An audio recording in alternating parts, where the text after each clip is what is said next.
Whatsoever a man sows, that he shall also reap. If we sow good, it's a golden harvest. If we sow evil, it's a dark harvest.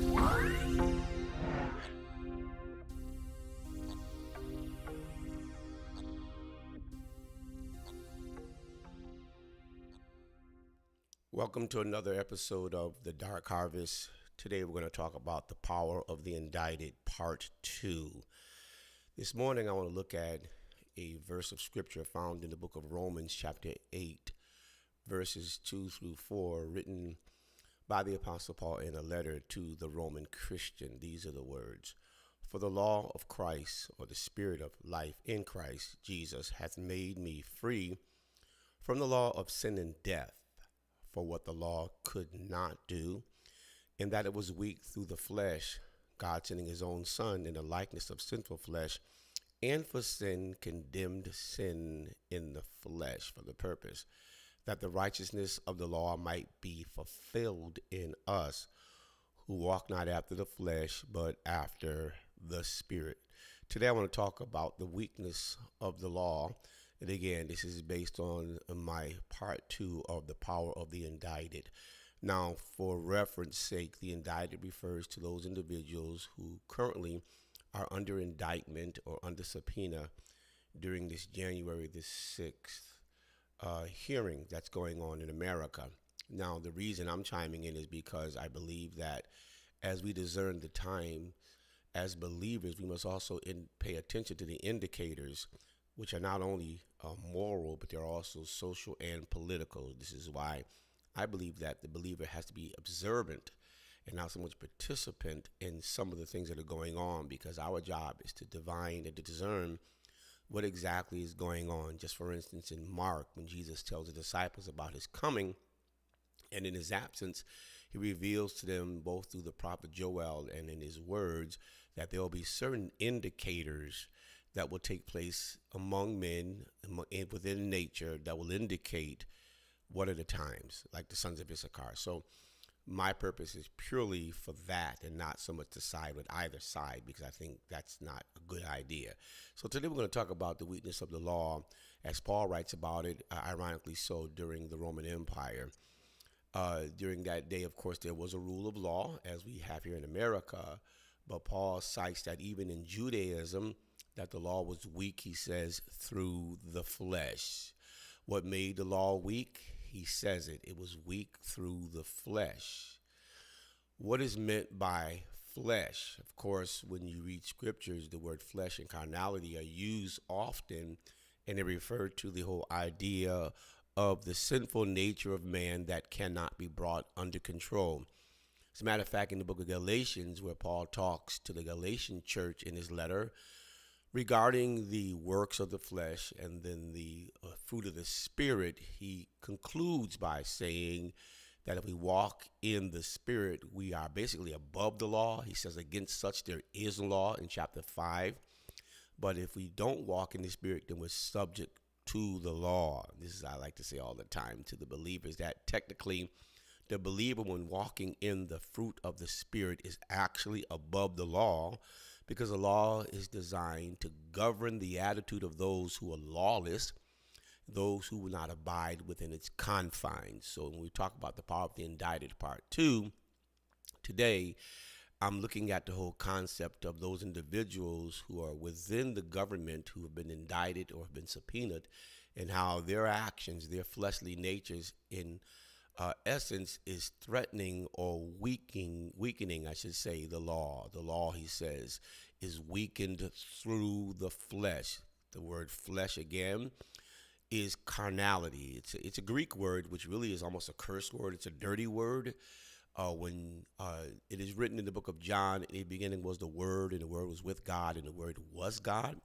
To the Greeks, that was a joke, because they held that divinity and carnality cannot exist in the same space. They're separate, they're diverse, they're opposing. Therefore, it's impossible. So they really couldn't receive the words of John's gospel, which says the Word became flesh and dwelt among us. So, in the power of the indicted, part two, so we discovered that the flesh, the behavior of men that are beneath the fruit of the Spirit, where there is no love, joy, peace, temperance, and long suffering, gentleness, and kindness, and meekness, and etc., that places us under a legal system, which is why sometimes we have to be able to understand that the legal system is for the lawless, not for the righteous. And therefore, whatever the legal system holds within reason, pretty much is necessary to govern those who will not be governed by the fruit of the Spirit. The weakness point of America's democracy, lies in the law. The weakness point, I call it the weakness point, because there is a weakness within it, and it lies in the law. What is the state of the rule of law in America? Well, the state of the rule of law in America at this current time is not a good one, because the weakness point, which I'm going to expose in these next few slides, is beginning to show itself. I said to the believers at Temple Nation that it's at the Supreme Court level in which you can determine the strength of the nation. If the Supreme Court, which everyone is watching, makes certain rulings, it then passed down that dictate to, or those dictates to, its citizens. And so whatever they decide basically goes above Congress, goes above the presidency, goes above all the branches of government, because they are, we say, the last word. This is why there's a hurry to put justices on the court who are hailing from various cultural convictions or religious and political backgrounds. So the weakness point in American democracy lies within its law, not within a weak military, though that's very important. It's within the laws, because the internal relationships which survives the contract between its citizens is governed by the outcome of what the laws are. Whatever the laws say, those laws, if they're enforced and represented and honored, will make a strong country. If they are not, they become a weak place or a weak point. So again, what is the state of the rule of law? You heard said a lot in politics in America. Things that break the rule of law is what I want to point to in these next few slides, as we're going to discuss what is the actual state of it. What are the things that will break the rule of law? Poverty brought on by a recession. We have witnessed this during the 20s when, the market crashed because it had fallen from a high place, and the market crashed, and the bootleggers and the juke joints and all the things were raging under the cover of the law, and the feds were breaking in and disposing of the alcohol and taking people in custody because they were violating the rule of law. And these people were violating the rule of law because there was a need. When man has a need, he is shown that he will be willing to break the law. He'll be willing to do whatever he or she needs to do in order to survive. Now, that seemingly by nature makes sense. There's a proverbial character that we call Robin Hood. And Robin Hood was alleged to take from the rich and give to the poor.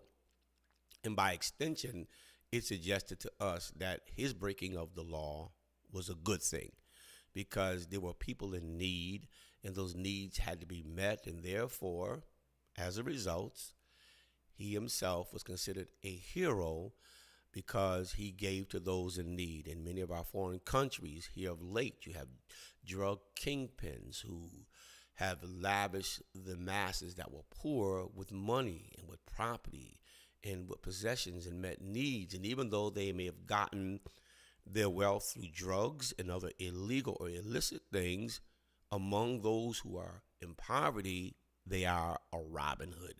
So we can see there's a natural break of law when people impoverished have a need, and the thing of recession has taken place. Of course, America is set for a recession. The question is, how far is it going to go? If it goes far enough down, we'll return back to the 20s, and of course, it will break the rule of law. The next two things are looting after a disaster and looting during a riot. Those two things we have witnessed again and again will break the law. We've seen whenever there is a disaster, an earthquake or a hurricane in particular, and they had to evacuate the town, what do the authorities do? They rush in the troops, they rush in the police officials to guard the properties of those who've evacuated because people are going in homes that are empty now because people are no longer there and they know they're not there and they're seeing what they can steal, what they can take. They're breaking the law. Of course, after a riot, or during a riot, I should say, we've seen it. We've seen on TV people running down the streets with televisions in their hands after looting a store, supermarkets and drugstores and what have you are looted during a riot. There was a cause politically or socially that was taken up initially, but then unsavory elements within that group go into the stores, taking advantage of the riot that has broken out, sometimes fostered by those who intend to steal, and they take. So the law breaks. It starts out as a good idea. You have a march and then it turns into a riot. Or you have a cause and then it turns into a riot. Starts nobly, but when the spirit of looting takes place, laws are broken. Then the one we're dealing in today is political powers fighting for the control of the government. This is where we are today, and this is what I want to kind of focus on about the weakness of the law. As Paul mentions it in the book of Romans chapter 8, verses 2 through 4, which I read, it is also true today. But here's the place where it's most dangerous and where we are now. The political powers fighting for the control of the government. And it may not seem that way, but if you look beneath the surface of all of what's going on and what's being said, you can discern and recognize that what's happening right now is a fight for political powers. I'll say it again. A fight for political powers was taking place right here. The key indicators of a legal system breakdown during this time are as follows. Apostasy among those in power. The word apostasy is usually relegated to religious ideas, but it really is a word that deals with man's nature. Apostasy means a falling away from, and that doesn't have to be religious. The apostate condition is based on a former standing that has now been retreated from because of or for the reason of. It doesn't have to be good or bad, just falling away from an idea that once was held in esteem, that once was held in high honor and held in high observance. So when you deal with apostasy, it can be social and it can be religious. And it generally deals with those individuals that hold power, in particular over a set of issues or over a particular foundational belief system. In this case, the apostasy that's taking place has to do with those individuals who are fighting for control of the government. This is what I see going on as I discern the times, and it's consistent with biblical prophecy. The love of many, because of iniquity, shall abound. Jesus says in Matthew, the love of many shall what? Shall wax cold. And so the apostasy that's among those in power is what we're looking at right now. That is one of the main indicators of the legal system breakdown here in America. The apostasy, the falling away from the standard of doing things right. Did you not know there was a time in America before we had the amendment in our Constitution that spelled out the powers of a vice president, that between the president and then the vice president, that they would write a note between themselves. In this case, if the president had to go in for surgery, that the vice president would receive a note stating that while he's under anesthesia or during the surgery, he'd be in charge, and then when he's recovered, that he'd return power back to him. And there was one time in America when we didn't even have a vice president. But during that time, there was a standard.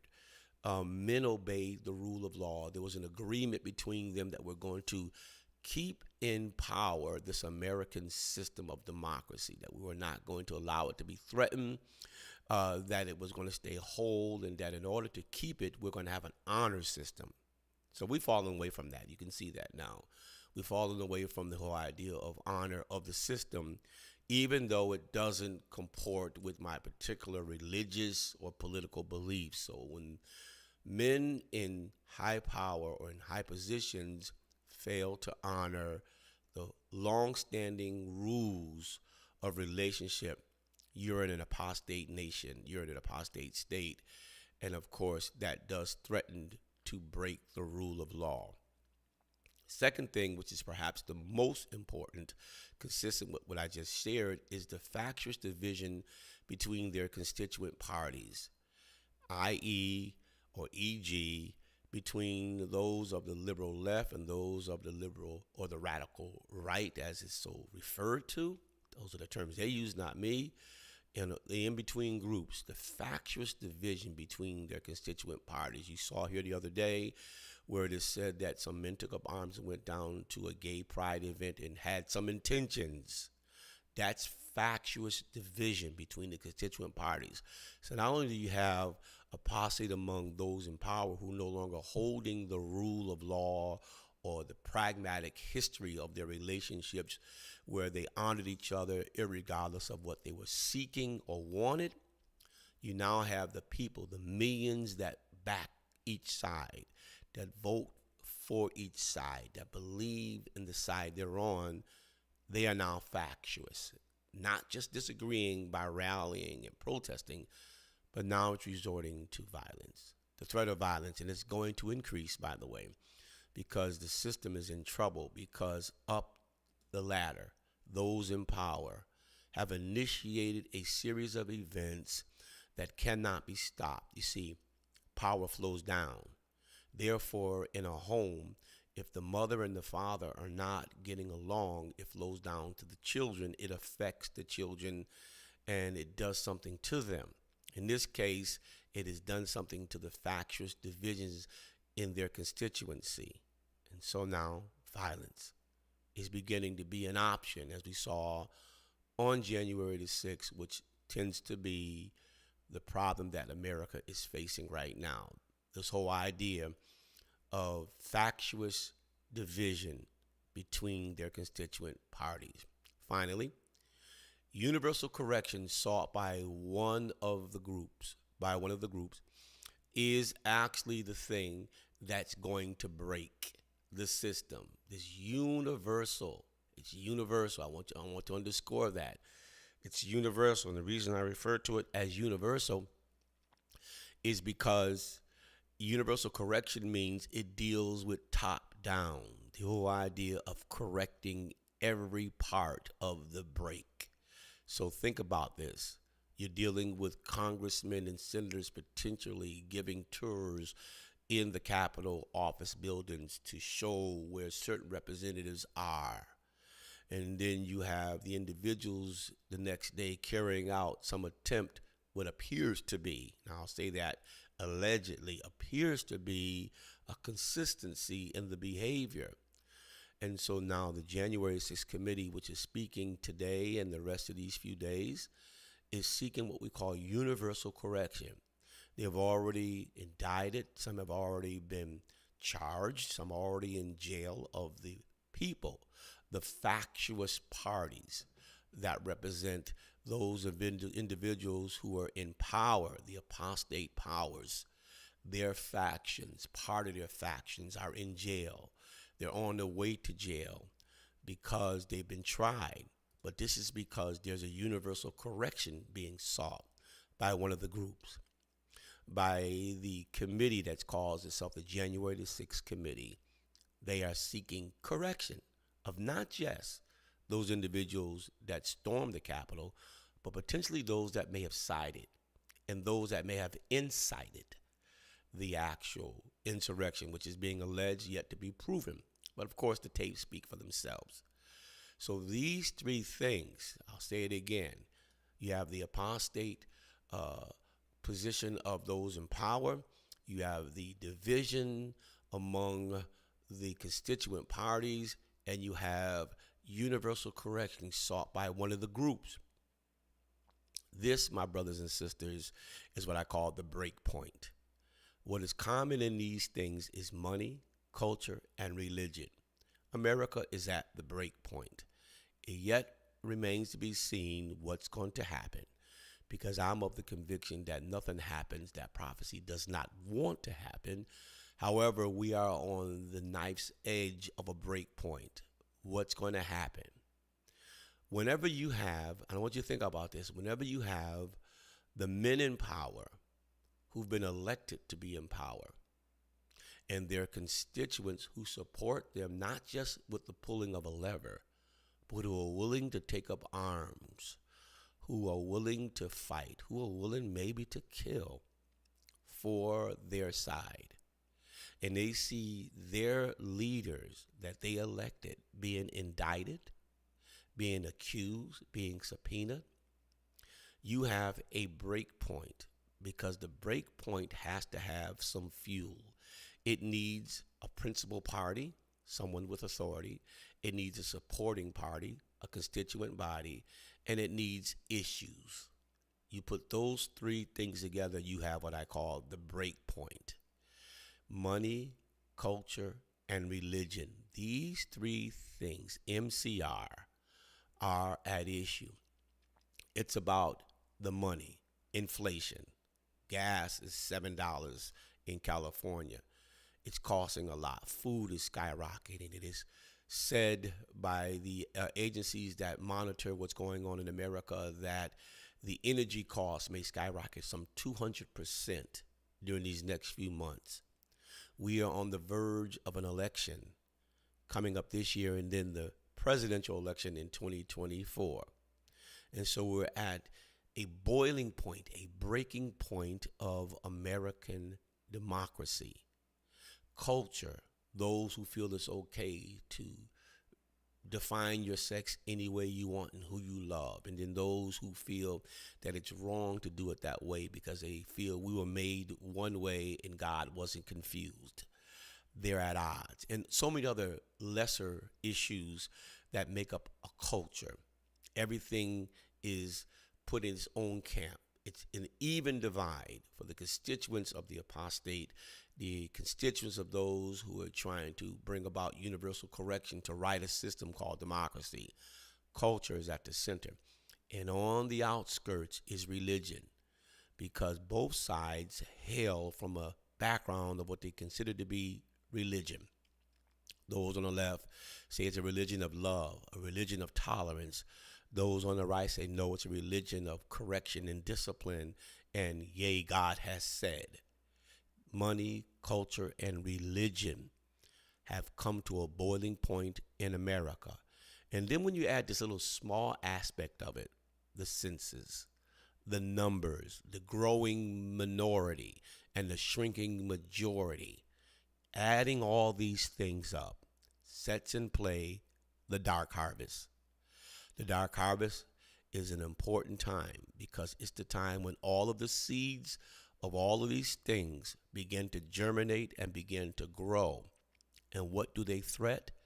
They threat the law. It's a threat to the nation of laws. It is indeed the weakest point of the law. It's weak because of flesh. Remember I said what is meant by flesh? It's weak because men, as Paul said to the Roman Christian, the law was good, but the law could not stand up against man when the break point came. Think about this for a minute before I close. The laws of Moses were given to Moses by God on Mount Sinai. It is said that God wrote those laws on sapphire stones with his very finger. It said it was translucent, that when you looked at it on one side and flipped it over, it did not reverse. You could see it in proper direction on the back side or the front side. The amazing miracle of those tablets that Moses threw at the golden calf. It is said that God gave those laws, the Decalogue we call them, thou shalt nots.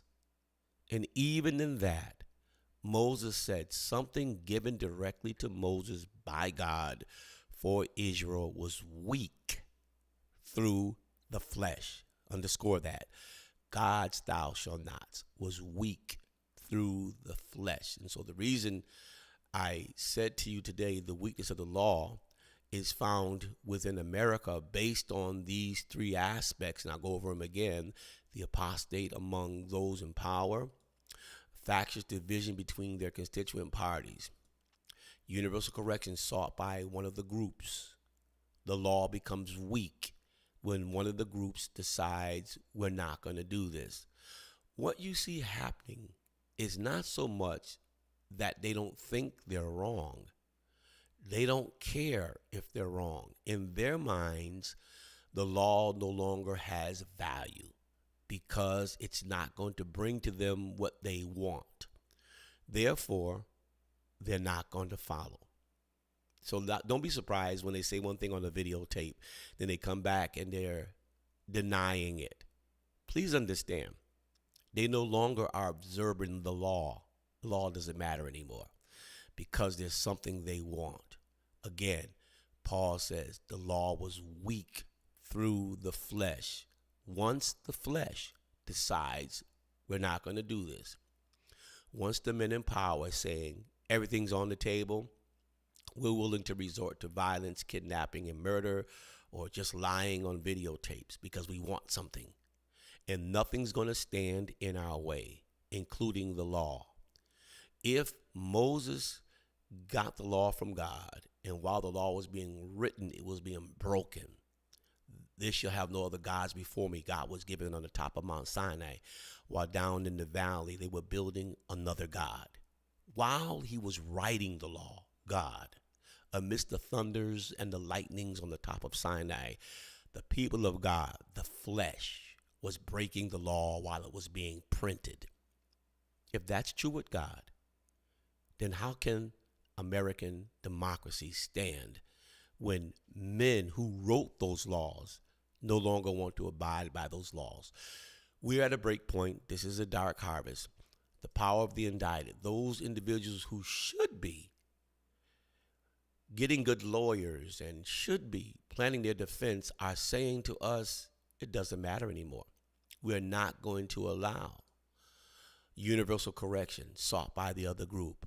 We're going to lie and deny, and we're going to scheme, because at the end of the day, we're at a break point, and it's all or nothing. America, we are in the moment of great stress, as the Bible calls it, great tribulation.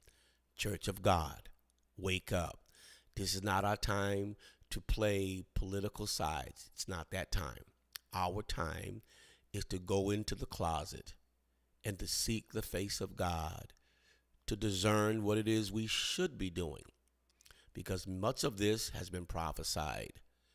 A house divided against itself cannot stand. This is what the word says. This is what Jesus utters. America is a divided house. The factious constituents are at each other's throat. We then must be the individuals who Jesus spoke of in the book of Mark, or Matthew it is, chapter 24, when he referenced the plight of Israel during the invasion of the Roman Empire, when Titus comes in to destroy the temple. And please understand, until this day, the effects of the fallen, now dissipated Roman Empire still looms over the nation of Israel. They have not recovered from the destruction of the temple until this very day.